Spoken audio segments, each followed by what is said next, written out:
somebody in the United States will die of a drug overdose, and it is almost a 72% chance that during those 5 minutes, it will be fentanyl related. My name is Jason D4, but to most I am known as Jelly Roll. And I was speaking outside to the media, and I gave them a statistic that said 190 people a day overdose and die every single day in the United States of America. That is about a 737 plane. That's what about a 737 aircraft can carry. Could you imagine the national media attention it would get if they were reporting that a plane was crashing every single day and killing 190 people? But because it's 190 drug addicts, we don't feel that way. Because America has been known to bully and shame drug addicts instead of dealing and trying to understand what the actual root of the problem is with that. Because the statistics say that in all likelihood, almost every person in this room has lost a friend, family member, or colleague to the disease known as addiction. I've attended more funerals than I care to share with y'all.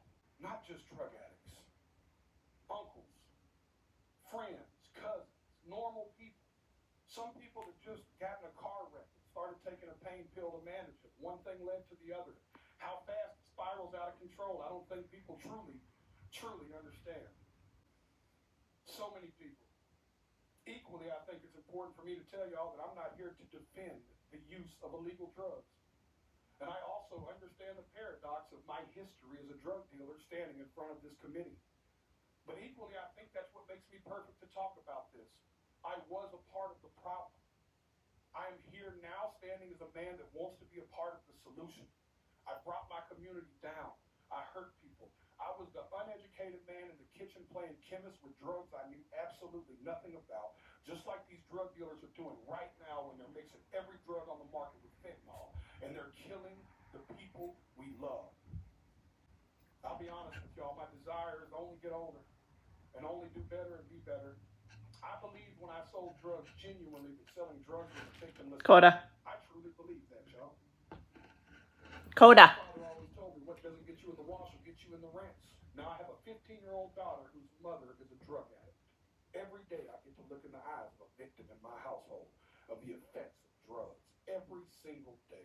And every single day I have to wonder, me and my wife, if today will be the day that I have to tell my daughter that her mother became a part of the national statistic.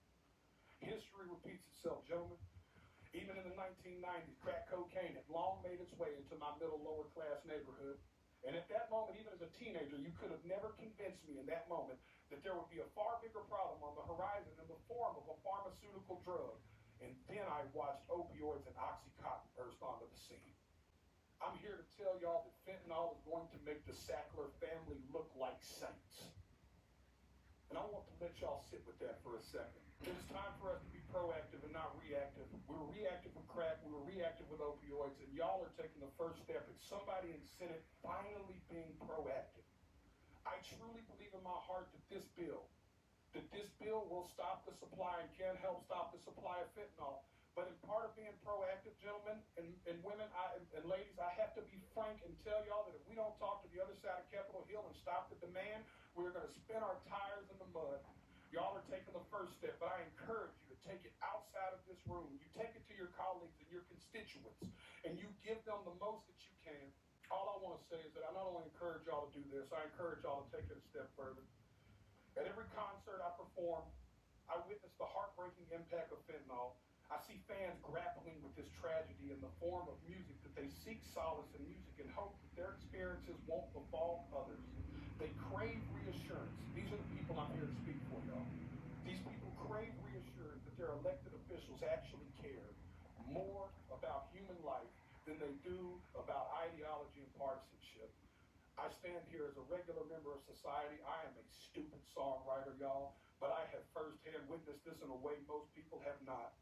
I encourage y'all to not only pass this bill, but I encourage you to bring it up where it matters, at the kitchen table.